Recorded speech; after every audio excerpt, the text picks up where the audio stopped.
Langsung mulai aja nih. Bismillahirrahmanirrahim. Langsung. Mulai aja, Tom. Dipersilahkan kepada Ibu pemateri. Ya. Bismillahirrahmanirrahim. Assalamualaikum warahmatullahi wabarakatuh. Apa kabar teman-teman semua? Alhamdulillahirrabbilalamin. Alhamdulillah. Innal hamdalillah nahmaduhu wa nasta'inuhu wa nastaghfiruh wa na'udzu billahi min syururi anfusina wa min sayyiati a'malina may yahdihillahu fala mudilla lahu wa may yudlil fala hadiya lahu. Asyhadu an la ilaha illallah wa asyhadu anna Muhammadan 'abduhu wa rasuluh la nabiyya ba'da. Puji syukur kita panjatkan kehadirat Allah Subhanahu wa taala yang mana dengan segala kenikmatan yang Allah berikan kita bisa hadir dalam kajian kali ini. Semoga kita termasuk hamba yang mudah bersyukur, bukan termasuk hamba yang mudah kufur nikmat. Nauzubillahi min dzalik. Salawat serta salam semoga selalu tercurah limpahkan kepada baginda Muhammad Shallallahu Alaihi Wasallam yang mana dengan semua pengorbanan yang telah Rasulullah berikan, Islam bisa sampai, kenikmatan Islam, keindahan Islam bisa sampai pada kita sampai hari ini. Teman-teman, sebelumnya mohon izin ke moderator juga. Jadi gini, angkatan kami, ini kan tadinya acara angkatan ya, internal. Nah, angkatan Husnul 15 itu, yang udah resmi lulus Al-Azhar itu udah ada 12 orang. Udah lulus resmi secara resmi dan udah dapat gelar LC. Nah, husnuzonnya, dan memang seperti itu adanya ya kenyataannya, mereka ini jam terbangnya tinggi, ada yang megang majelis taklim, berapa majelis taklim gitu di Lampung. Ada yang udah jadi hakim, ada yang megang rumah tahfiz, dan lain-lain, pokoknya mah keren-keren lah. Nah, kebetulan di sini saya itu statusnya belum resmi lulus Al-Azhar ya teman-teman ya. Jadi makanya kenapa di sini tuh kita belajar bareng, bukan saya mau bukan di sini posisinya saya bukan ahli gitu di bidangnya, tapi kita ingin belajar bareng-bareng. Apa yang sudah saya ketahui saya ingin sharing sama teman-teman. Jadi kalau nanti teman-teman di tengah ada kayaknya salah deh gitu, misalnya ada dalil yang salah atau ada pokoknya yang mau diralat mangga, dengan senang hati saya terima gitu ya. Nah, terus yang kedua,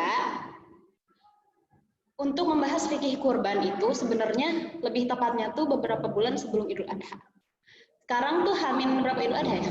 Hamin 2. Jadi kalau kan fikih itu kan aplikatif. Fikih itu kan aplikatif ya. Jadi bagusnya tuh kita mempelajari dari jauh-jauh hari. Jadi pas Idul Adha udah tahu ilmunya langsung diaplikasikan. Tak tak tak tak. Nah, nggak apa-apa sih, namanya ilmu nggak ada yang telat ya. Kita mempelajarinya sekarang juga nggak apa-apa. Tapi karena udah mepet Idul Adha dan sekarang juga waktunya 1 jam ya. Jadi nanti izin ke moderator, saya bagi jadi 2 sesi. Yang pertama membahas fikih kurban. Yang kedua nanti kita lihat hikmah apa yang Allah ingin sampaikan di balik ibadah kurban ini. Jadi kita tuh nggak cuma ngerti kurban secara definitif gitu loh. Kurban adalah, hukum kurban adalah gitu. Tapi kita tahu filosofi dari kurban tuh apa sih. Jadi kita nggak cuma sekedar menjalankan ritual, tapi kita tahu makna apa yang Allah simpan di sana, supaya kita menjalaninya tuh lebih gimana ya, ada feel-nya gitu menjalani ibadahnya. Nah, lanjut. Ini yang pertama tadi sekilas fikih kurban. Ini benar-benar sekilas ya teman-teman. Jadi kalau misalnya ada waktu di lain waktu gitu, teman-teman bisa mengkaji fikih kurban lebih dalam sama yang lebih ahli ya. Dan yang kedua, hikmah di balik Idul Adha. Nah, sebelum kita membahas fikih kurban secara definisi dan lain-lain, ada beberapa kesalahpahaman masyarakat tentang kurban. Dan kesalahpahaman ini termasuk fatal sih. Jadi orang tuh kayak kurban gitu, kayak kurban harus ngeluarin uang sekian, terus itu mah buat orang mampu aja. Makanya kenapa di Indonesia tuh kurban termasuk sepi loh. Di Mesir itu kurban sama Idul Fitri itu ramean Idul Adha. Idul Fitri sama Idul Adha ramean Idul Adha. Kalau Idul Fitri itu kan kalau di Mesir tuh lebih rame Ramadannya. Idul Fitri itu nggak terlalu rame. kayak di Indonesia. Tapi kalau Idul Adha, Masya Allah, di Mesir tuh di mana-mana, bahkan mereka tuh saking, karena emang, maaf ya, emang Mesir itu kan jorok. Jadi di mana-mana tuh darah kurban tuh mengalir gitu di jalan raya. Jadi yang takut darah tuh agak, tapi itu tuh salah satu memperlihatkan, itu jadi kita tuh jalan ke sini, jalan ke sana tuh hampir ada darah kurban. Jadi kelihatan mereka tuh, kan kalau kita mah di masjid, misalnya Masjid An-Nur, sapi 2, kambing 5, misalnya gitu. Di Mesir itu enggak. Di Mesir tuh setiap apa ya? Jadi rame gitu, enggak harus di posko-posko tertentu, terus kambingnya juga cuma dikit. Tapi di Timur Tengah tuh lebih rame Idul Adha. Nah, kita balik lagi ke kesalahpahaman masyarakat yang bikin masyarakat Indonesia kurang aware gitu sama kurban. Yang pertama, kurban ibadah seumur hidup. Coba di sini ada yang tahu kurban itu ibadah seumur hidup atau setahun sekali atau sebulan sekali atau gimana? Ada yang tahu nggak? Boleh di-unmute. Atau Ibu Moderator sebagai perwakilan. Kurban itu ibadah seumur hidup atau ibadah setahun sekali atau gimana? Kalau udah sekali kurban, ya udah itu kurban yang dihitung, ya nggak? Tolong lain juga masih Miss Queen, kan ingin tahu. Nah, iya, nggak apa-apa, nggak usah sedih ya. Jadi gini teman-teman ya, Allah itu menurunkan ibadah itu ada bermacam-macam waktunya. Ada ibadah harian, ada ibadah pekanan, ada ibadah bulanan, ada ibadah tahunan, dan ada ibadah seumur hidup. Kalau ibadah harian tuh apa? Sholat. Ini enaknya tuh kayak, kalau kayak gini tuh enaknya ketemu langsung gitu ya. Kalau gini tuh kayak ngomong sendiri, ada yang dengerin ya. Kalau ibadah harian tuh sholat gitu kan, qiyamul lail, sholat duha, itu ibadah harian. Kalau ibadah pekanan, apa? Saum Senin Kamis, buat laki-laki Jumatan. Kalau ibadah, tadi apa pekanan? Terus sekarang bulanan. Kalau ibadah bulanan apa? Puasa Ayyamul Bid. Terus ibadah tahunan. Ibadah tahunan, puasa Ramadan, ibadah tahunan. Sholat Id, tahunan. Haji tahunan atau seumur hidup? Ada yang tahu nggak? Seumur hidup. Haji itu termasuk tahunan loh. Oh, ya, boleh ya? Oh ya, boleh. Kalau misalnya dia, kalau misalnya secara finansial dan secara kondisi kan kita, masalahnya kan kita suka antri kan, semua negara tuh antri haji. Tapi kalau dia secara kondisi, misalnya bisa haji plus tiap tahun, enggak. Soalnya haji itu bukan ibadah seumur hidup, haji itu ibadah tahunan, termasuk ibadah tahunan. Kalau ibadah seumur hidup, apa? Moderator, aja deh. Apa ibadah seumur hidup? Menikah. Kalau laki-laki seumur hidup sekali apa? Hitan ya, nggak mungkin berkali-kali seumur hidup ya. Apalagi seumur hidup? Akikah tuh seumur hidup sekali, nggak ada akikah yang berulang-ulang. Jadi tadi yang seumur hidup itu hitan, menikah, dan akikah. Nah sekarang pertanyaannya, kurban itu ibadah seumur hidup apa ibadah tahunan? Kurban itu pertanyaan. Silakan. Kurban itu ibadah tahunan. Jadi banyak kesalahpahaman masyarakat Indonesia itu. Jadi gini, masyarakat Indonesia itu kebanyakan gini. Tahun ini 2020 misalnya, ayahnya atas nama ayah. Tahun depan 2021 atas nama ibu. Tahun depannya lagi atas nama kakak, tahun depannya lagi atas nama adik. Udah selesai semua, udah. Mereka nggak akan kurban lagi seumur hidupnya. Berpuluh-puluh tahun. Nggak akan. Karena mereka memahaminya bahwa kurban itu ibadah seumur hidup. Itu kesalahan pertama. Karena ibadah kurban itu adalah ibadah tahunan. Jadi syariatnya bukan seumur hidup, tapi setahun sekali. Yang kedua, kesalahpahaman masyarakat kita adalah tidak tahu prioritas ibadah. Jadi ada nih orang menghabiskan uang setahunnya tuh sekitar 10 juta untuk menyumbang kemana gitu. Tapi untuk beli sapi di skip. Dia bisa beli paket internet, kalau dihitung-hitung setahun bisa berapa belas jutaan gitu misalnya, IndiHome. Tapi Quran bilangnya nggak mampu. Ini yang menjadi masalah masyarakat kita, jadi nggak tahu prioritas ibadah. Padahal mampu, tapi dia nggak tahu kalau kurban itu prioritasnya lebih utama daripada apa yang mereka keluarkan dengan nominal yang sama gitu. Jadi mereka tuh sebenarnya mampu, tapi nggak tahu prioritasnya yang mana.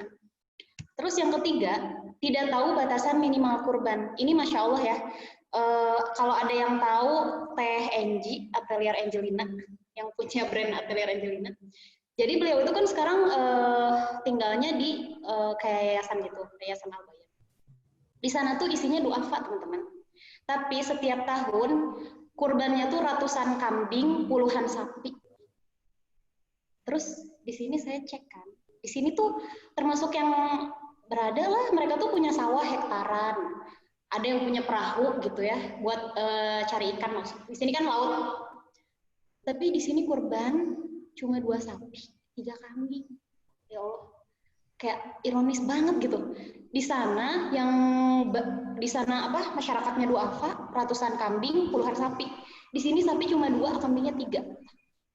Sedih banget deh. Jadi tidak tahu batasan minimal kurban itu apa. Jadi orang tuh menganggapnya kurban itu itu mah buat yang mampu aja lah. Aku mah nggak mampu, buat makan sehari-hari aja nggak bisa. Lah itu yang duafa pada bisa. Kenapa mereka ratusan? Soalnya mereka itu satu keluarga, ayahnya kurban, ibunya kurban, anaknya kurban, padahal duafa. Mereka tuh gimana? Nabung. Nah, di sini maksudnya apa tidak tahu batasan minimal? Orang-orang kan menganggapnya kurban itu harus yang mahal.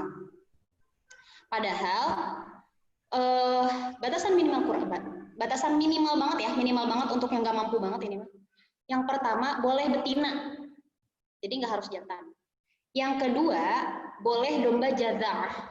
Domba jazah itu apa? Jadi kan batasan umur kambing, kalau kita mau kurban kambing ya, batasannya itu kan 1 tahun. Beda sama domba jazah. Kalau orang Jawa bilangnya domba gembel kalau nggak salah. Domba jazah itu umurnya 6 bulan. 6 bulan udah boleh dikorbankan. Di sini ada yang bisnis jualan hewan kurban nggak? Kayaknya bakal tahu nih harga hewan domba jazah betina itu berapa? Ada nggak yang tahu? Pir. Itu nama dombanya Kala sama Tony Stark. Jadi teman-teman, harga domba minimal yang betina di bawah 1 juta ya, Jack? Iya, di bawah 1 juta. Ya sekitar range-nya tuh 500-600 ribu.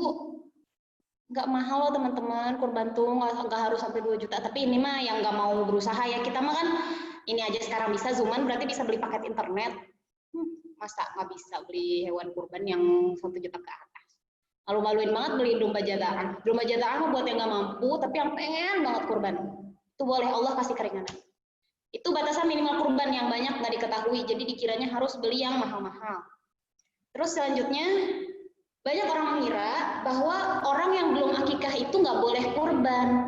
Akikah itu penghalang kurban. Ini kesalahan. Karena gini loh teman-teman ya, hakikat akikah itu kan, akikah itu untuk orang tua yang baru melahirkan, orang tua yang baru punya anak. Akikah itu supaya orang-orang tahu, mengundang orang-orang, ayo ini makan kambing, ini sebagai acara syukuran kita punya anak, supaya nanti orang nggak nanya-nanyain anaknya siapa, dia udah punya anak apa belum. Jadi akikah itu untuk sebagai rasa syukur orang tua. Jadi yang punya tugas akikah tuh anaknya ke orang tuanya kan.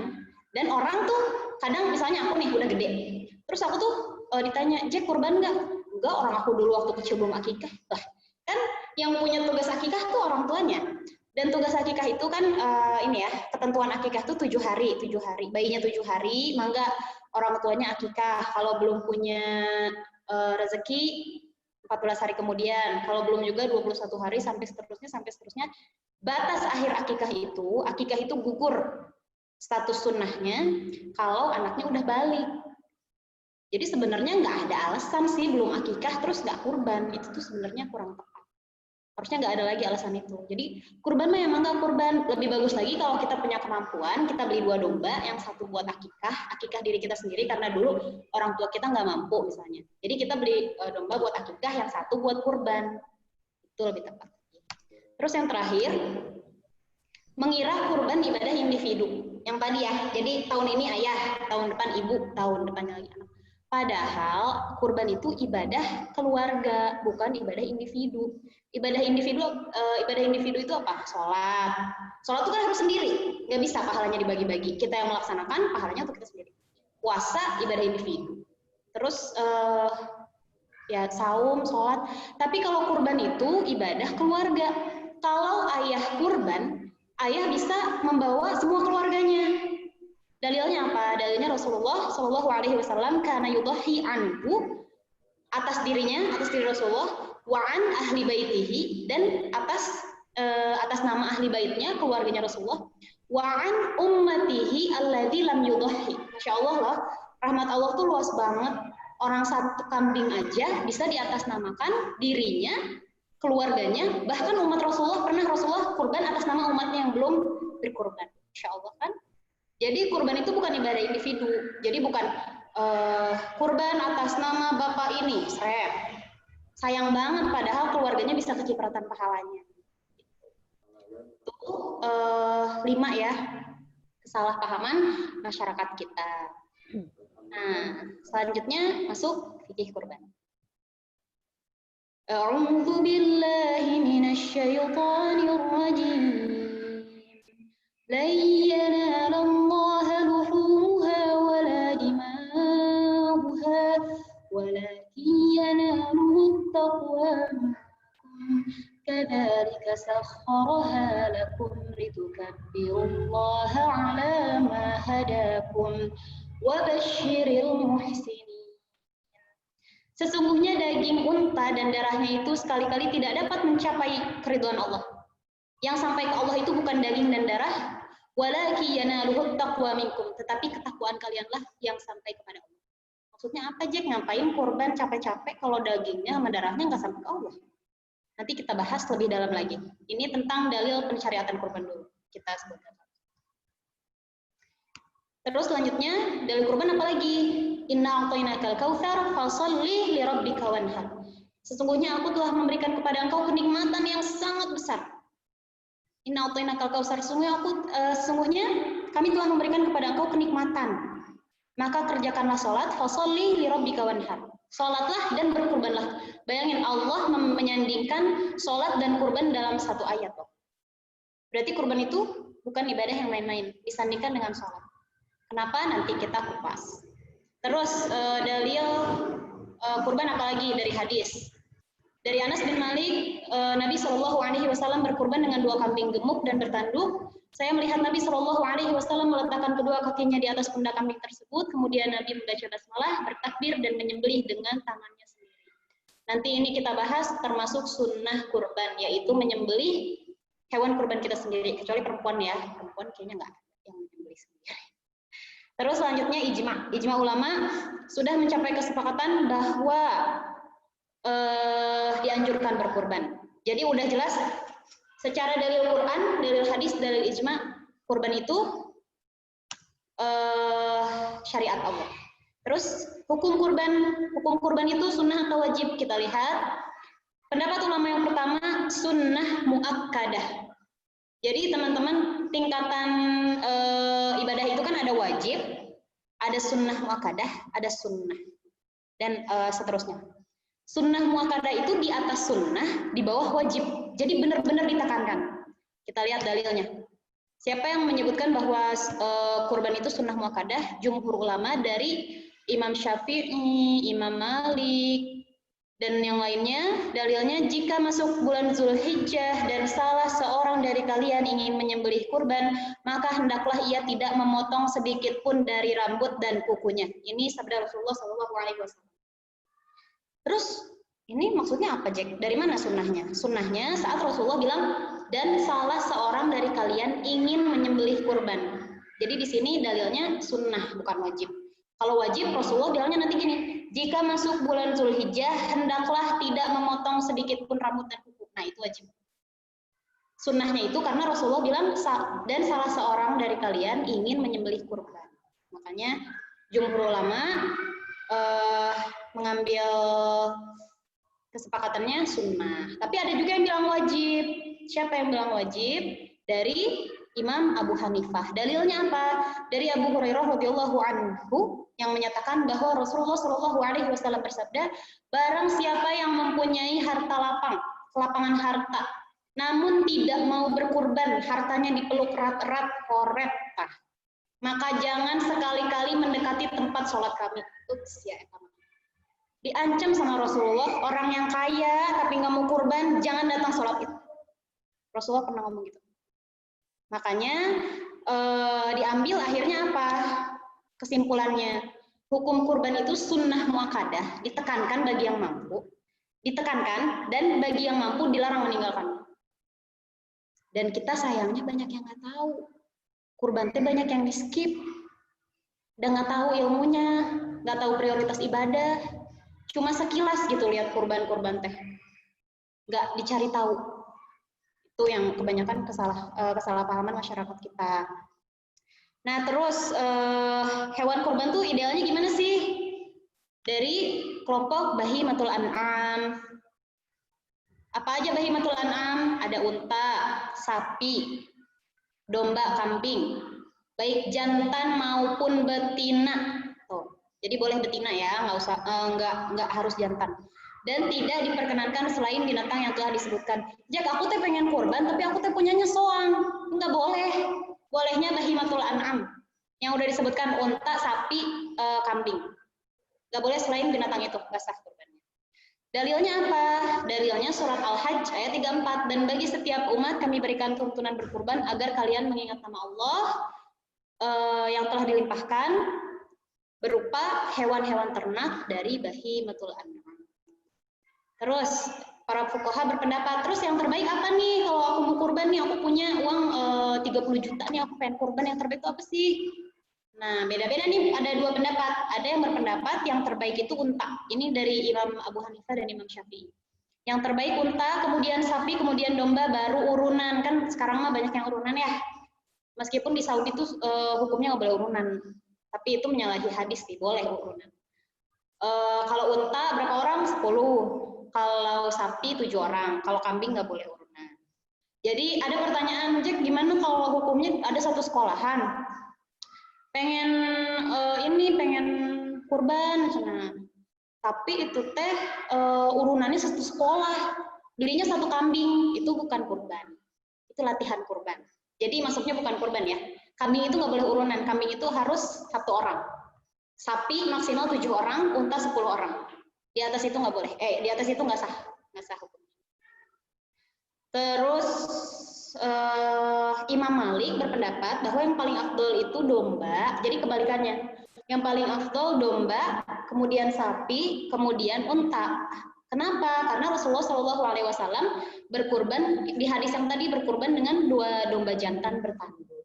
Tapi Rasulullah juga pernah kok kurban 100 ekor unta. Bayangin Rasulullah rumahnya gubuk loh teman-teman. Rasulullah tuh nggak pernah mikirin, aduh tinggal aku kayak kita nih, tempat tinggal aku jelek banget sih, aku kayaknya nggak bisa kurban deh. Rasulullah tuh gubuk rumahnya, tapi kurbannya 100 ekor unta. Sok dinominalkan sekarang 100 ekor unta itu berapa? Terus berkorban dengan hewan gemuk lebih baik bahkan jika dibandingkan dengan 2 hewan yang tidak gemuk. Jadi misalnya kita pengen gengsi nih, pengen kelihatan banyak gitu kurbannya kan, tapi ternyata kurus-kurus, enggak, mendingan 1 hewan yang gemuk yang sehat, itu lebih baik daripada 2 hewan yang kurus. Dan betina boleh, tapi lebih afdol lagi jantan. Terus selanjutnya syarat hewan kurban itu apa? Yang pertama tadi dari jenis bahimatul an'am, yang kedua umurnya mencapai usia matang, musinnah. Berapa usia matang hewan-hewan bahimatul an'am? Unta 5 tahun, sapi 2 tahun, kambing Jawa 1 tahun, dan yang tadi yang terakhir yang paling minimal banget, domba jaza'ah 6 bulan. Dalilnya apa? Dari Jabir, Rasulullah Shallallahu alaihi wasallam bersabda, janganlah kalian menyembelih kurban kecuali musinnah. Musinnah itu hewan kurban yang telah mencapai umurnya. Makanya kenapa kalau orang memilih hewan kurban itu dilihat giginya nih. Musinnah itu kan dari sinun kan? Sinun itu gigi. Nah, dilihat dari giginya musinnah. Kecuali apabila itu menyulitkan bagi kalian, maka boleh menyembelih domba jaza'ah. Kelapangan Allah tuh sampai gitu loh. So, kalau yang belum bisa beli domba yang berjuta-juta, mangga boleh domba yang di bawah 1 juta. Saking disyariatkannya kurban. Masih banyak yang cuek gitu ya, yang hare-hare bahasa Jermannya mah. Terus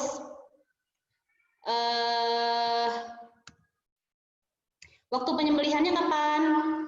Waktu penyembelihannya nggak boleh sebelum sholat id supaya udah matang gitu kan, pas abis sholat id udah matang, jadi menyembelihnya aku mau subuh-subuh sebelum sholat gitu, nggak boleh, nggak sah. Disembelihnya harus setelah sholat id. Nanti ada tata caranya bagi orang yang berkurban. Bahwa dia kan kalau sholat Idul Fitri mah harus makan dulu. Kalau sholat Idul Adha nggak boleh makan apa-apa. Sampai kalau buat orang yang berkurban, hidangan pertama dia di hari itu adalah hati hewan kurbannya. Nanti ada secara filosofisnya ada loh, ini keren. Itu ya teman-teman yang berkurban di sini, saya yakin banget sih di sini banyak yang berkurban tahun ini ya. Jadi sunnahnya gitu ya, tidak makan apapun pas berangkat sholat id, dari lapangan, dari sholat id langsung ke tempat penyembelihan, lihat langsung penyembelihannya, nggak boleh ngumpet, nggak boleh tiduran di kamar, harus lihat hewan sembelihan kita disembelih. Makanya kenapa sunnahnya orang yang kurban yang dia yang menyembelihnya sendiri. Nah, baru habis menyembelih, bawa hati kurbannya ke rumah, diolah, dimakan. Itu hidangan pertama orang yang berkurban di hari Idul Adha. Terus selanjutnya pemanfaatan hasil kurban, Masya Allah ya, sampai sedetil ini gitu. Allah tuh ngasih tutorial kita buat berkurban. Distribusinya kemana aja nih? Nah, distribusinya yang pertama, dikonsumsi sendiri. Itu tuh sebagian ulama mewajibkan ya, sahibul kurban memakan hewan kurbannya. Ada yang nggak tahu ilmunya mah, udahlah, udah mah dia pas disembelih hewan kurbannya tiduran di rumah gitu, yang penting mah udah, yang penting aku ikut kurban, penting kan beli sapi, taruh di masjid udah, dia habis sholat id tidur. Padahal sunnahnya melihat hewan kurbannya disembelih, habis itu memakan daging hewan kurbannya. Terus selanjutnya disedekahkan pada orang yang membutuhkan. Yang ketiga dihadiahkan kepada orang yang mampu. Kenapa coba? Padahal kan lebih baik ke orang fakir ya. Kenapa boleh sih dihadiahkan kepada orang yang mampu? Maksudnya orang mampu siapa? Tetangga kita yang bukan fakir. Sebagai apa? Sebagai syiar Islam. Apalagi tetangga yang non muslim nih. Tetangga yang non muslim, mereka tuh pasti kagum gitu dengan syiar Islam ini. Soalnya gini teman-teman, di pelosok itu orang Islam tuh bisa murtad loh sama Indomie. Masa kita nggak bisa memasukkan orang Islam dengan daging? Indomie sama daging tuh lebih menarik mana sih? Jadi salah satu syiar Islam, salah satu syariat Allah, hikmah dari kurban itu, boleh daging dihadiahkan kepada orang yang mampu, kepada tetangga kita, kepada non-muslim yang mampu, boleh. Enggak, hadiahkan daging kurban. Terus selanjutnya disimpan untuk bahan makanan di lain hari. Namun penyimpanan ini jadi pernah ada di masa Rasulullah Shallallahu Alaihi Wasallam. Waktu itu masa paceklik. Jadi orang-orang susah dapat kebutuhan pokok, dapat makan. Maka kata Rasulullah, nggak boleh menyimpan hasil kurban. Orang yang berkurban semua harus langsung didistribusikan ke pelosok negara. Nggak boleh ada yang menyimpan. Itu waktu masa paceklik. Nah, kita bisa pelajari sekarang. Jadi kalau sekarang misalnya lagi pandemi, atau nauzubillahnya gitu, ada suatu masa di mana di sana tuh kita susah dapat makan. Nah, itu nggak boleh menyimpan hasil kurban. Kalau sekarang kan masih longgar lah ya. Orang masih bisa makan. Nah, itu nggak apa-apa, disimpan sendiri. Tapi kalau lagi paceklik, nggak boleh menyimpan hasil kurban. Nah, ini nih, sunnah bagi orang yang berkurban. Yang pertama, nggak boleh menggunting kuku, nggak boleh menggunting rambut. Yang kedua, harus menampakkan hewan kurbannya sebelum hari Id. Jangan diumpetin di garasi, jangan diumpetin di kandang, jangan diumpetin di mana-mana. Dikeluarkan supaya syiar Islam. Syiar itu apa sih, Jack? Syiar itu menunjukkan keagungan agama Islam. Kita tahu kan Masjid Hagia Sophia ya. Hagia Sophia baru secara resmi udah jadian masjid. Orang-orang berbondong ke sana sambil takbir, Allahu Akbar, dan memang sunnah Zulhijjah kan takbir. Itu tuh buat orang gemeter, Masya Allah, ya Allah, ya Allah, merinding. Nah itu syiar Islam. Nah, salah satu syiar Islam di kurban apa? Menampakkan hewan kurban, jangan diumpetin. Supaya syiar, Masya Allah nih orang Islam mau gitu mengeluarkan hartanya untuk ibadah kurban. Itu yang kedua, menampakkan hewan kurbannya. Yang ketiga, mengucap nama Allah saat menyembelih. Karena kalau nggak mengucap nama Allah, nggak sah kurbannya. Harus dengan nama Allah. Bismillahirrahmanirrahim, Allahu Akbar, dikurbankan hewan kurban, disembelih. Terus yang keempat, menyembelih hewan kurban oleh dirinya sendiri bila mampu. Kalau nggak mampu, diliatin teman-teman ya. Kalau yang kurban di sini nih, jangan sampai kelewat. Nah ini banyak pertanyaan nih, Jack, aku teh kurbannya di Palestina, Masya Allah kan. Aku teh kurbannya di pelosok, Jack, bukan di sini, nggak bisa lihat. Tanya ke panitia kapan hewan kurbannya disembelih. Punten panitia, saya kurban atas nama Retno Ayu misalnya. Kurban saya kapan ya disembelih? Oh, ini Bu Retno jam 9 pagi. Nah, jam 9 pagi menghadap kiblat, kita rasakan, kita bayangkan hewan kurban kita disembelih di hadapan kita. Setelah itu nanti ada doanya. Sunnah yang sering dilewatkan oleh orang-orang berkurban. Nanti ada doa. Menyembelih hewan kurban oleh dirinya sendiri, terus memakan hasil kurbannya sunnah ya. Terus tidak boleh memperjualbelikan hasil kurbannya. Bahasanya membung rugi, udah beli hewan kurban, bisa kali dijualin gitu kan, biar dapat untung. Nggak boleh diperjualbelikan. Mau kulitnya, mau apanya nggak boleh diperjualbelikan. Bahkan nggak boleh membayar si tukang sembelih pakai daging kurban, nggak boleh. Murni harus dimakan sama yang lain, harus dimakan, nggak boleh diperjualbelikan. Nah ini sunnah yang sering dilewatkan orang yang berkurban. Yang pertama, membaca doa setelah penyembelihan. Setelah selesai. Jadi setelah kita lihat hewan kurban kita, lihat dari hidup ke matinya, kita masih menghadap kiblat, kita berdoa teman-teman ya. Doanya apa? Inni wajjahtu wajhiya lilladzi fataras samawati wal arda hanifan wa ma ana minal musyrikin. Inna salati wa nusuki wa mahyaya wa mamati lillahi rabbil alamin. La syarika lahu wa bidzalika umirtu wa ana awwalul muslimin atau wa ana minal muslimin. Uniknya teman-teman, ternyata langkah-langkah yang dilalui oleh orang yang berkurban itu sama dengan langkah-langkah orang haji. Saat kita puasa menahan hawa nafsu, di sini orang yang haji wukuf di Arafah, menahan hawa nafsu. Saat tanggal 10 Zulhijjah kita menyembelih dengan ucapan Bismillahi Allahu Akbar, orang yang lagi haji melempar jumroh di Mina dengan ucapan Bismillahi Allahu Akbar. Jadi harusnya feel-nya sama loh teman-teman. Bukan kita kurban, terus kita nggak nyaksiin tadi ya, nggak nyaksiin sembelihan, terus nggak tahu tuh ada doanya gitu. Padahal sunnah-sunnahnya tuh banyak yang sering diabaikan. Terus selanjutnya hidangan pertama di hari Id dari orang yang berkurban adalah hati hewan kurban. Ini ya teman-teman ya. Jadi setelah penyembelihan, ambil hatinya, diolah di rumah, itu hidangan pertama orang yang berkurban. Nah, fikihnya segini dulu. Ini dijawab dulu ya, ada pertanyaan. Jadi kan di Hanza ini ada donasi ya. Nah, kalau donasi kayak gini, donasi untuk kurban, masuknya sedekah. Sedekah, tapi untuk kurban nggak apa-apa. Tapi bukan berarti kita berkurban. Kita yang berkurban ya. Iya, masuknya sedekah. Apa itu kan salah satu syiar juga. Jadi di pelosok di desa Majalengka jadi ada yang kurban karena donasi kita. Terima kasih loh, rumah saya di mention Majalengka digoyang. Nah itu ya teman-teman, kalau bisa nggak usah ada yang nanya ya. Kan kalau Mama Dedeh mah Anda bertanya saya menjawab. Kalau saya mah jangan bertanya karena saya nggak bisa menjawab. Nah, terus tadi fikih kurban ya teman-teman ya, secara fikih gitu, secara definisi. Nah, sekarang inti ibadah kurban itu apa sih? Apa sih yang ingin Allah sampaikan pada kita? Hikmahnya tuh apa sih lewat kurban tuh?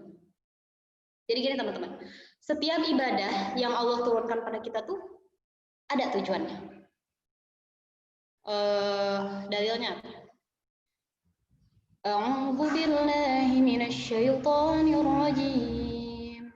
Ya ayyuhan nasu u'budu rabbakum alladzi khalaqakum walladzina min qablikum la'allakum tattaqun. Ya ayyuhan nas, wahai sekalian manusia, ini umum ke semua manusia. Allah nggak pilih-pilih. U'budu rabbakum, beribadahlah kepada Tuhanmu. Alladzi khalaqakum, yang telah menciptakan kamu. Walladzina min qablikum, dan orang-orang sebelum kamu. La'allakum tattaqun. Apa tujuannya kita ibadah tuh? Takwa. Bukan apa-apa, bukan mau sombong kita bisa kurban unta, kurban sapi, bukan, tapi takwa. Ibadah kita tuh semuanya, mau sholat, mau puasa, coba ditarik semua dalil-dalil ibadah di Quran, apa ujung-ujungnya? Bertakwa, supaya kita bertakwa. La'allakum tattaqun. Ya ayuhan nas u'budu tuh ibadah. Kalau kita breakdown gitu ya, ibadah tuh apa aja, sholat, puasa, haji, zakat, itu semuanya ibadah. Supaya apa? La'allakum tattaqun. Nah sekarang takwa itu apa? Jadi gini, kalau kita kembali pada diri kita ya, manusia itu diciptakan di dalam hatinya ada cuma dua unsur. Nafsu, yang mana yang mendorong kepada nafsu itu setan, dan lawannya nafsu apa? Lawannya nafsu apa? Ada yang bisa jawab? Ibu moderator lagi aja. Lawannya nafsu apa, Bu? Lawannya nafsu, aduh, ini tumpul. Tadi disebutin, ini dikasih clue nih. Lawannya nafsu apa sih? Lawannya nafsu itu takwa. Sedikit dong, Wahyu. Oh, takwa. Jadi kalau kita merasa, aduh, hawa nafsu aku tuh gede banget gitu. Gimana cara mengalahkannya? Dengan takwa. Nafsu itu disebutkan dalam Al-Quran 115 kali. Ada nafsu, ada fujur. Fujuraha wa taqwaha. Nafsu dan takwa. Wa ma ubari'u nafsi innan nafsa la'ammaratun bis-su'i illa ma rahima rabbi, kata Nabi Yusuf. Apa? Innan nafsa la'ammaratun bis-su'.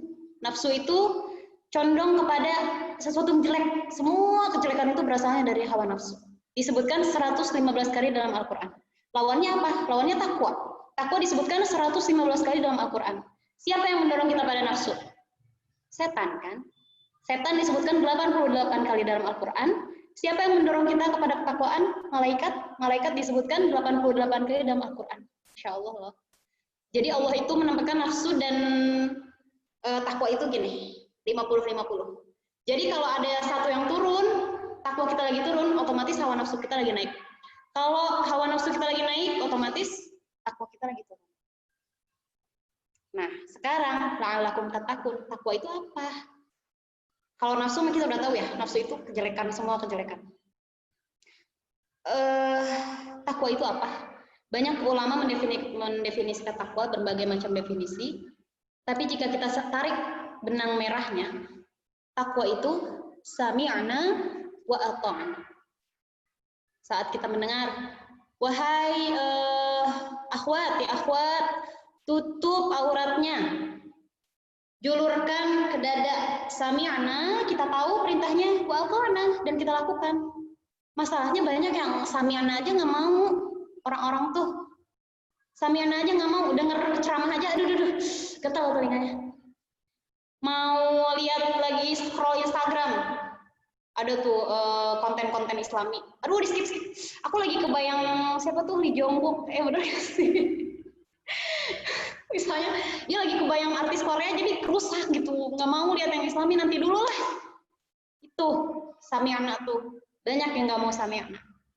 Ada lagi yang sami'na, ada lagi yang mendengar tapi nggak mau ata'na, nggak mau melaksanakan, nggak mau taat. Sholat, pakai mukena kan, tutup tuh auratnya. Habis sholat buka mukena, auratnya kelihatan lagi. Jadi ibadahnya hanya sekedar ritual, nggak nyampe derajat takwa. Karena ketakwaan itu yang merubah diri seseorang menjadi lebih dekat dengan Tuhannya. Terus apa hubungan takwa dengan kurban? Jadi tingkatan ketakwaan itu ada bermacam-macam ya. Ada tingkatan takwanya tuh udah tinggi banget, itu nabi-nabi. Ada yang ya tengah-tengah lah, ada yang level bawah. Nah, tingkat ketakwaan Nabi Ibrahim ini udah kalau lewat ini ya, kita lagi bicara konteks kurban. Jadi teman-teman, alhamdulillahnya karena belajar tentang ini, makasih sih ke panitia aku jadi bisa belajar. Jadi ternyata Nabi Ibrahim itu termasuk miliarder loh. Tahu kan kisah Nabi Ibrahim ninggalin Siti Hajar di padang tandus sama Ismail yang masih bayi? Tahu dong ceritanya. Itu tuh bukan padang tandus ya, bukan padang tandus, itu padang tandus. Itu tuh Mekah yang belum berpenghuni. Jadi Nabi Ibrahim itu disuruh hijrah dari Irak ke Palestina, dari Palestina disuruh diam di situ di padang pasir bawa istri dan anaknya. Terus istri dan anaknya disuruh ditinggal di tengah padang pasir. Gak ada orang, gak ada air, gak ada pohon. Ya Allah, kita mah ya. Nanti dulu. Udah disuruh ditinggal di situ, di padang pasir ditinggalin. Terus Nabi Ibrahimnya pergi. Bayangin dong Siti Hajar clueless banget gitu ditinggalin di padang pasir, terus suaminya pergi, kita mah boro-boro, kita ditinggal nih di rumah. Jelas-jelas rumah kita enak lah buat ditempatin, atap ada, lantainya nyaman, ada AC, kulkas penuh. Suamimu pergi aja nanyanya Masya Allah, abang mau kemana? Mau ngaji misalnya, pulang jam berapa? Teman-temannya siapa aja, nanti kalau yang ini nggak bisa dihubungin, aku mau hubungin kemana? Tahu nggak Siti Hajar ditinggal di padang pasir yang tandus itu? Siti Hajar manggil suamiku, gimana manggilnya? Misalnya ya Ibrahim gitu kan? Gak nengok, Ibrahim gak boleh nengok sama Allah, suruh jalan terus. Ayah gitu kan, hari kita mah ya kan lagi gendong anak. Ayah mau kemana? Nabi Ibrahim jalan terus. Terus kata Siti Hajar apa? Setelah tahu, apakah ini perintah dari Allah? Baru Nabi Ibrahim berhenti, iya. Terus jalan lagi, meninggalin. Baru Siti Hajar di situ nggak nanya lagi. Bayangin, cukup dengan Nabi Ibrahim bilang ini perintah Allah, iya gitu kan. Hanya penjelasan itu kita mah, aku tuh butuh penjelasan, kamu tuh mau kemana, sampai kapan, balik tanggal berapa gitu kan. Siti Hajar tuh enggak, udah ditinggal di padang pasir sendirian doang sama anaknya, berdua doang sama anaknya, nggak tahu Nabi Ibrahim tuh mau kemana, terus nggak tahu baliknya tuh kapan. Tapi karena Siti Hajar nanya, apakah ini perintah Allah? Iya perintah Allah. Oke, aku akan sabar. Aku yakin Allah nggak akan menelantarkanku. Padahal setelah itu apa? Siti Hajar kehausan, air susunya habis, Nabi Ismail nangis. Dulu aku tuh ngerasa banget, soalnya aku lagi nyusuin ya. Gimana? Air susu tuh seseret-seret apapun biasanya nggak akan habis, seseret-seret ibu ya. Air susu tuh nggak akan habis. Bayangin itu sampai air susunya seret tuh berarti udah haus banget. Siti Hajar udah kehausan, Ismail kehausan. Akhirnya Ismail disimpan kan di padang pasir. Siti Hajarnya bolak-balik 7 kali. Sofa Marwah. Itu loh teman-teman yang namanya pengorbanan, yang namanya ketakwaan tuh kayak gitu. Kadang kita ya Allah berkorban disuruh sedikit aja dari harta untuk kurban tuh menjadi susah. Sedikit aja waktu kita untuk sholat 5 waktu menit berat. Sedikit aja waktu kita untuk nggak makan gitu sehari buat puasa tuh ya susah banget. Ini Siti Hajar tuh ditinggal di tengah padang pasir tandus, suaminya nggak tahu pergi kemana, nggak bilang kapan mau balik lagi. Terus akhirnya Siti Hajar bolak-balik Safa Marwah. Akhirnya wa may yattaqillaha yaj'al lahu makhraja. Barang siapa bertakwa kepada Allah, Allah kasih jalan keluar. Tapi sebelum kasih jalan keluar, ya itu dulu, bolak-balik dulu tuh Safa Marwah 7 kali. Jangan kita, ya Allah aku tuh udah puasa sehari, mana katanya aku kasih jalan keluar. Katanya Cek. Siapa tuh? Nah itu ketakwaan tuh kayak gitu. Nah terus hubungannya apa? Nah setelah ditinggal, ternyata ditinggalnya berapa tahun teman-teman? 7 tahun. Hari kita ditinggal suami ngaji, ditinggal suami kerja yang mengemis-ngemis itu. Oh, suamiku 3 hari nggak pulang-pulang ke pulau seberang gitu kan. Ini 7 tahun. 7 tahun teh balik lagi. Setelah balik, malamnya mimpi apa? Mimpi disuruh nyembelih Ismail. Bayangin, ninggalin anak pas masih bayi, baru ketemu anaknya sehari setelah 7 tahun, dikasih mimpi sama Allah menyembelih anak. Itulah ketakwaan, itulah pengorbanan yang diberikan oleh orang-orang sebelum kita. Nabi Ibrahim tuh Masya Allah ya, beliau tuh hanif. Jadi dapat mimpi itu tuh bukannya, enggak, itu cuma mimpi, nggak mungkin. Gitu kan, kalau kita kan gitu ya. Nabi Ibrahim tuh enggak, akhirnya Nabi Ibrahim merenung, malamnya mimpi itu lagi, mimpi yang sama, menyembelih Ismail. Baru tanggal 10-nya, tanggal 10 Zulhijjah, Nabi Ibrahim manggil Ismail. Masih 7 tahun loh teman-teman, Ismailnya. 7 tahun tuh ya Allah, masih kecil banget, disuruh disembelih. Saat itu Nabi Ibrahim itu gak punya anak berapa tahun? 86 tahun. Nikah sama Siti Hajar gak punya anak. Siti Sarah, sorry. Nikah sama Siti Sarah gak punya anak. Akhirnya kata Siti Sarah, wahai suamiku, sok nikah aja sama Siti Hajar. Supaya kita dapat keturunan. Akhirnya nikah sama Siti Hajar, dikasih Ismail. Ismail masih bayi, disuruh ditinggal 7 tahun. Baru ketemu Ismail sehari, disuruh menyembelih Ismail.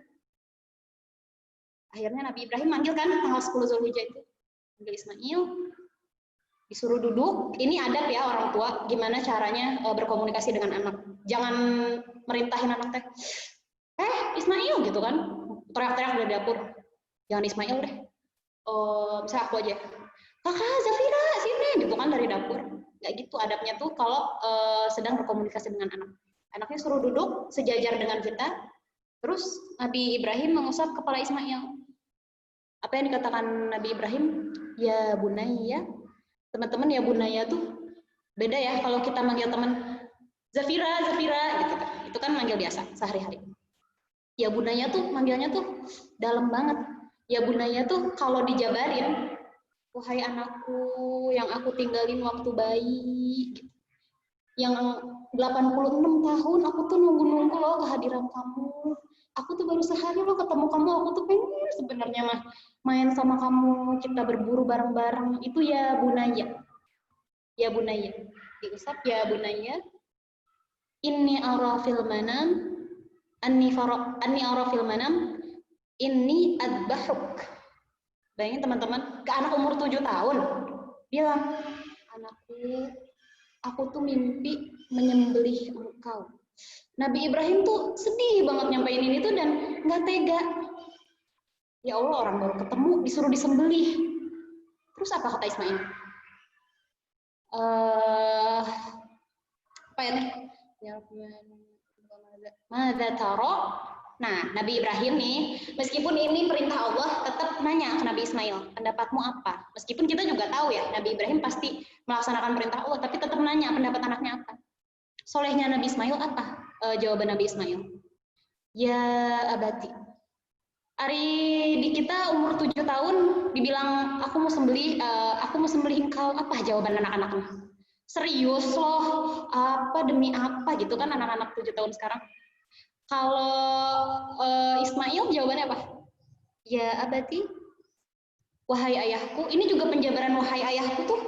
Wahai ayahku, yang aku tuh baru tahu wajah engkau tuh kayak gini, paras engkau tuh gagah perkasa.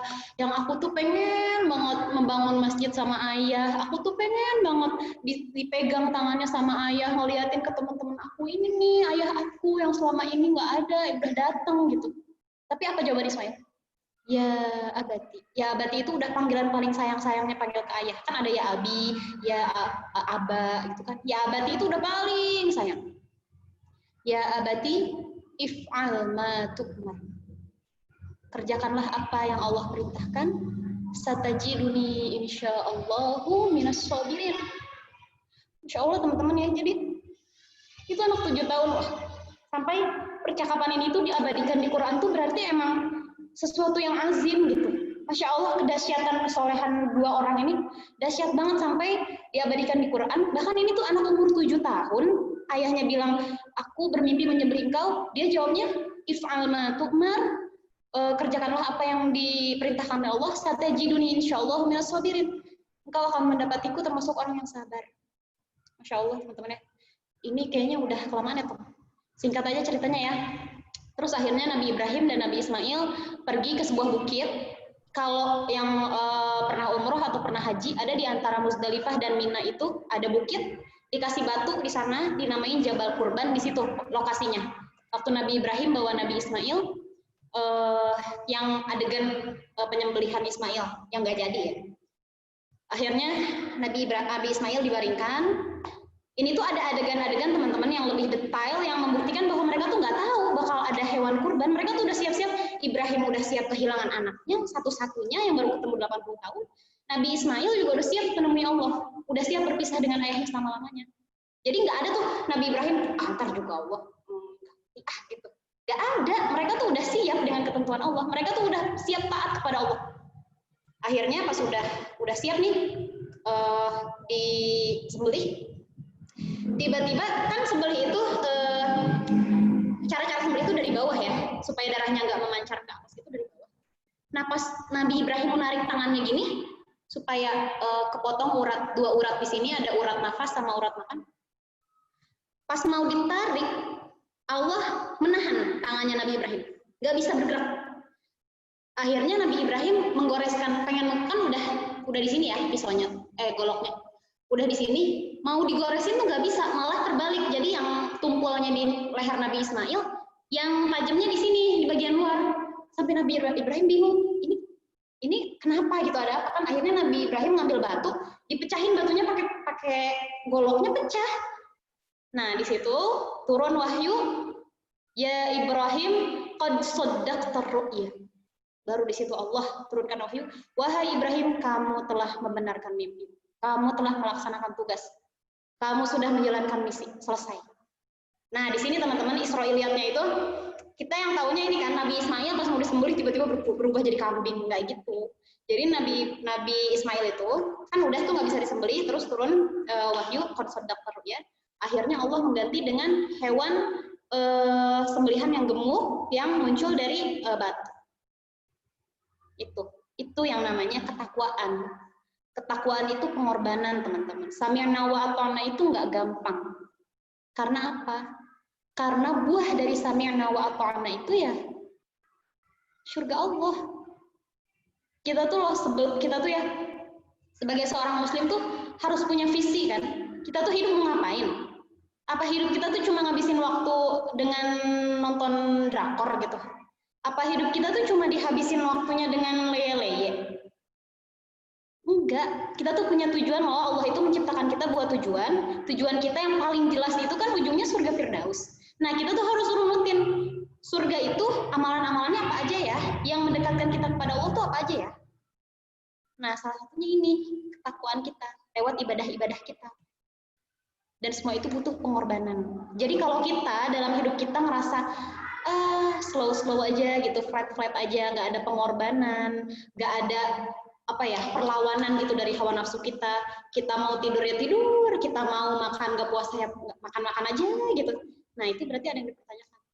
Berarti kita di situ harus takut gitu. Kalau kemarin kata ibunya Maryam mah, Umar bin Khattab aja takut kan. Umar bin Khattab tuh sedih loh kalau 2 minggu hidupnya flat, itu sedih. Dia tuh pengennya hidupnya tuh maunya susah karena dia maunya berkorban. Dia tuh takut kesenangan dunia mengalihkan dia dari pengorbanan menuju akhirat, menuju surga. Insya Allah kan kita tuh terlalu leye-leye gitu dalam hidup kita tuh. Makanya kita harusnya, ya Allah apa ya pengorbananku hari ini apa ya? Gitu. Untuk mencapai takwa tuh apa ya kira-kira pengorbanan aku hari ini? Misalnya kita yang paling sepele aja, kita tuh ke warung kalau ngikutin hawa nafsu pengennya nggak pakai kaos kaki. Ya itu yang harus pengorbanan nih. Aku harus pakai kaos kaki, ini bentuk pengorbanan kecil aku. Gitu. Itu contoh kecilnya aja. Nah jadi teman-teman, kita lihat ya, iktibar yang bisa kita ambil dari ibadah kurban. Yang pertama, sebagai orang tua, kita itu punya kewajiban, kita itu harus berupaya untuk mendidik anak-anak. Jadi jangan kita tuh kayak, aduh terlalu sibuk sama diri sendiri. Kan ibu-ibu sekarang mah gitu ya, kebanyakan baca parenting, ini aku sih pribadi, mungkin ibu-ibu lain yang luar biasa mah enggak. Aku teh asa kebanyakan parenting jadi, iya tahu aku teh mom shaming, naon lah pokoknya mah bahasa-bahasa sekarang, enggak. Kita tuh jangan terlalu sibuk, oke lah kita menerima itu sebagai ilmu Allah ya, ilmu psikologi gitu, bahwa ada namanya ini. Tapi misi kita tuh jauh lebih besar dari itu gitu. Kita tuh jangan sama hal-hal sepele kayak Aduh, aku tuh tertekan tahu jadi ibu tuh, jadi seorang ibu misalnya. Sampai kita tuh lupa mendidik anak gitu. Itu tuh jangan sampai kayak gitu. Kita harus segera berbenah, segera tancapkan visi kita bahwa visi kita surga. Maka dari situ kita akan apa ya? Kalau kemarin kata ibunya Maryam tuh apa sih? Jadi hal-hal yang sepele tuh janganlah kita terlalu sibuk di sana gitu. Kita tuh punya visi yang jelas loh, surga yang abadi. Makanya sebagai orang tua, kita tuh harus berupaya banget mendidik anak-anak kita jadi anak soleh. Coba lihat Siti Hajar. Siti Hajar berarti kan selama 7 tahun membesarkan Nabi Ismail sendiri kan. Tapi hasilnya apa? Hasilnya ketika ayahnya baru datang, ayahnya bilang mau nyembelih, kata Ismail apa? If'al ma tu'mar. Mana ada orang 7 tahun kita di lingkungan kita gitu ada yang kayak gitu. Berarti Masya Allah dong pendidikannya dari Siti Hajar. Nah, anak-anak solih berkepribadian, berbakti pada orang tua, terutama pada Allah dan Rasulnya. Yang kedua, perintah Allah harus kita sambut dengan sami'na wa ata'na. Jangan cuma disambut, tapi kita jemput perintah Allah. Apa nih perintah Allah nih untuk aku sebagai orang muslim? Apa nih perintah Allah aku sebagai muslimah? Apa sih perintah Allah kepadaku sebagai seorang orang tua? Gitu. Sami'na wa ata'na tidak lain untuk kebaikan diri kita sendiri. Allah itu nggak butuh amal soleh kita, nggak butuh. Kita yang butuh Allah. Jadi sami'na wa ata'nanya kita, pengorbanan kita itu bukan untuk Allah, bukan untuk siapa, tapi untuk diri kita sendiri. Terus yang ketiga, setan itu nggak akan pernah berputus asa, setan itu nggak akan pernah berhenti menyesatkan dan mendorong hawa nafsu kita agar kita jauh dari tujuan hidup kita, yaitu ridho Allah dan surga yang abadi. Karena setan mah udah dikutuk sama Allah, mereka mah mau gimana pun ya masuk neraka, jadi mereka ngajak teman sebanyak-banyaknya. Tugas kita ya musuhin setan, melawan hawa nafsu.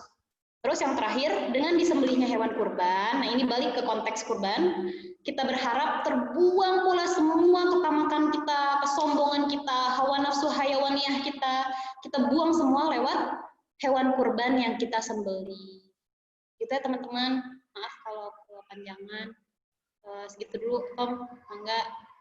Astagfirullahaladzim walakum. Enggak, Tom. Oke. Makasih Kak Jeki.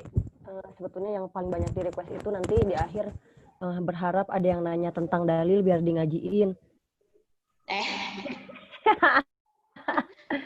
Saya pengen ngaji, Masya Allah. Jadi memang buat teman-teman yang di luar, teman-teman Husnul gitu ya. Jeki itu dulu kalau jadi imam masjid di masjidnya Ahwat, termasuk imam yang favorit gitu. Tadi sudah terbukti sendiri ya suaranya, Masya Allah. Enggak lah.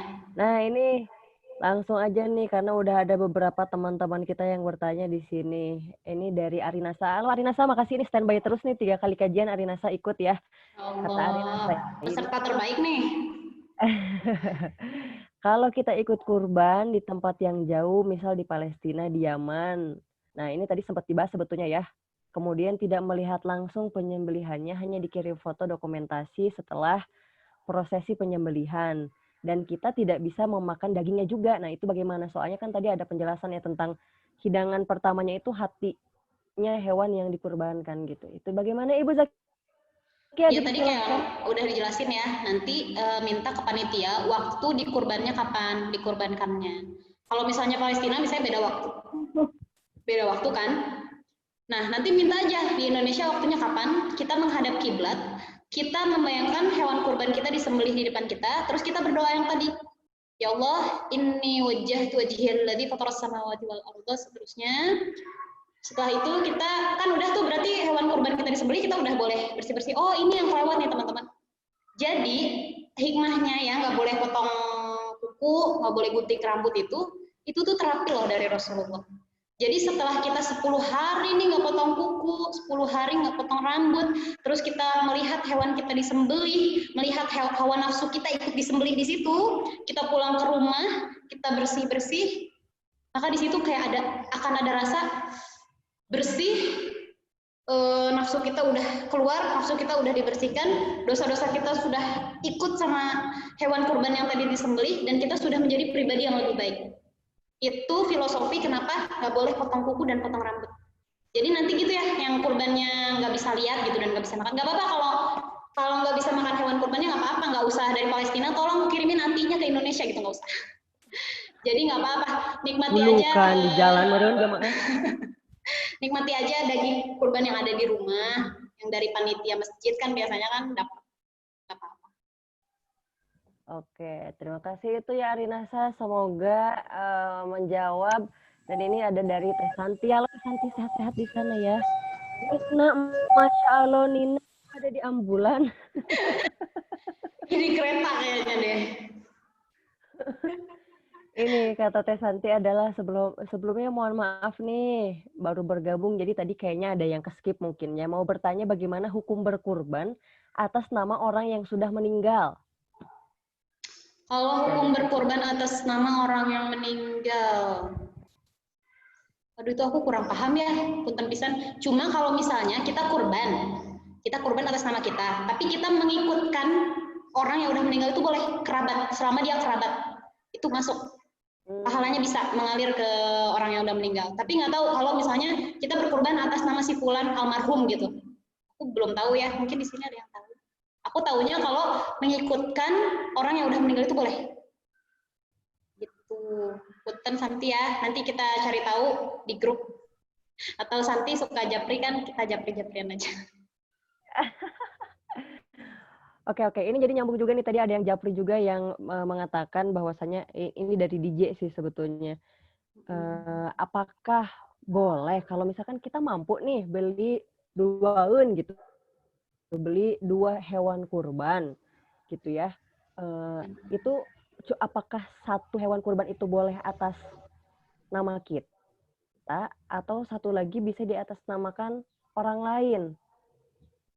Jadi tergantung ininya.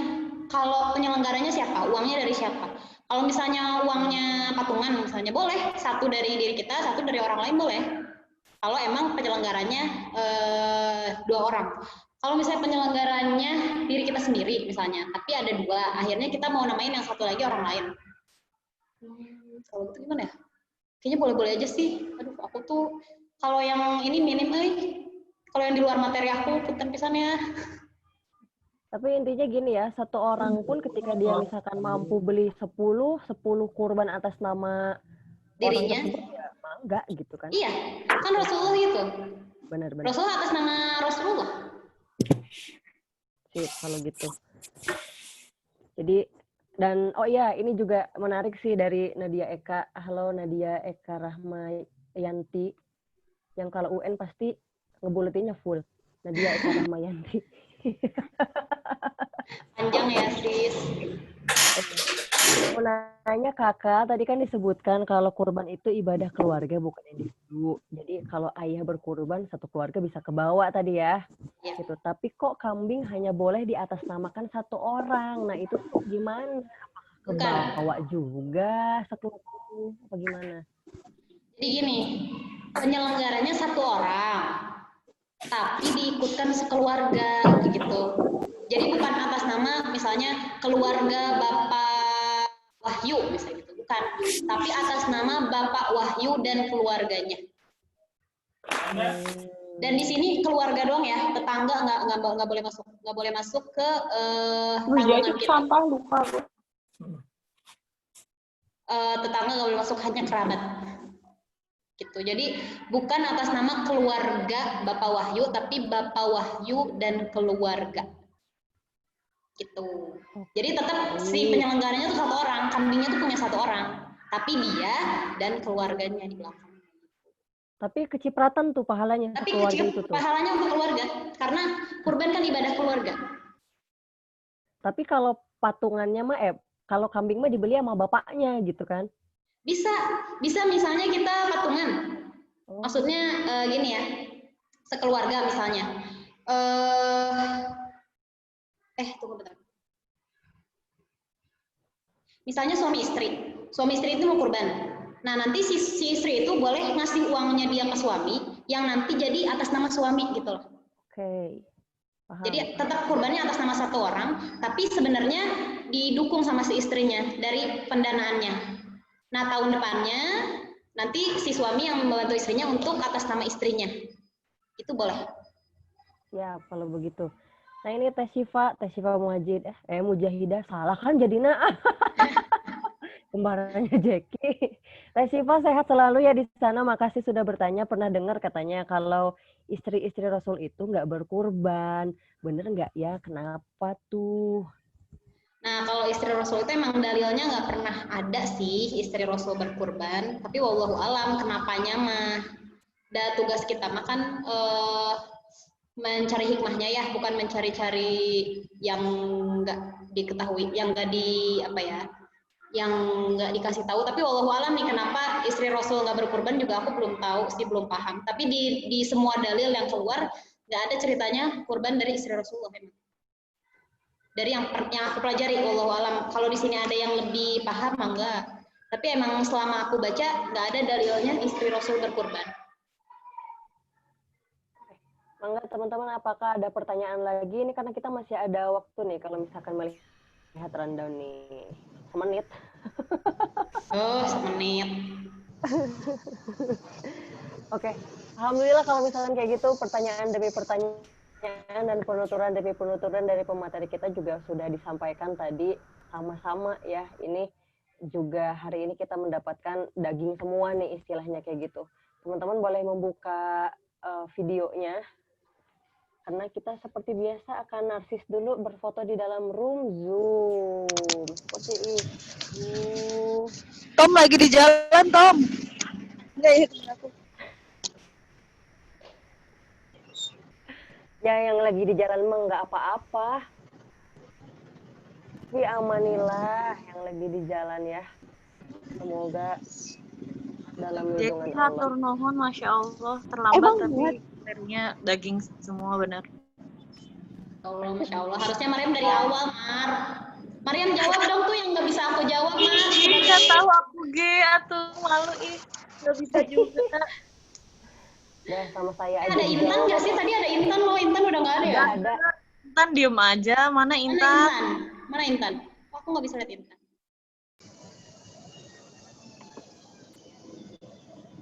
Ya, ini reuni mahasiswa ya. Udah, kita foto dulu ya. Oke. Silahkan.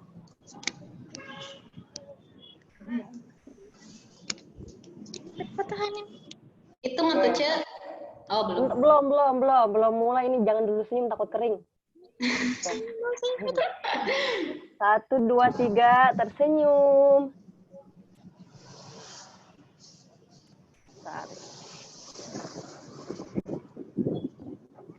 Sekali lagi di slide kedua, itu ada Zahra, ada Asfa, ada Virial, ada Ubik, ada Arinasa, ada Ika. Ada ya. Jam 17.19. Ada Teh Indah, 1, 2, 3, difoto lagi. Enggak lah.